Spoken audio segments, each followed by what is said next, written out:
Aquesta és la bèstia dels diablons. Hem fet molts correfocs amb ella, i un dia, després d'un correfoc, se li va trencar la cama dreta. Un dia ens vam reunir i li vam enguixar la cama. Per això està així com la veieu.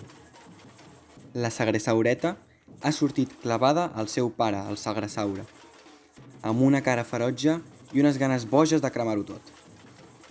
Aquest va ser el dia del seu naixement, la primera vegada que tothom la va veure.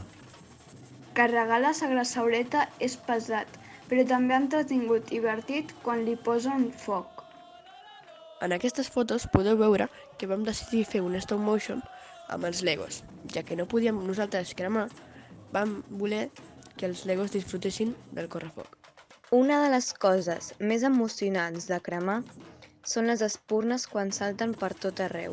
Abans fèiem diverses activitats per mostrar la sagresaureta al barri. L'encesa final és d'allò més emocionant. És quan podem cremar més i quan la gent s'anima a posar-se amb nosaltres.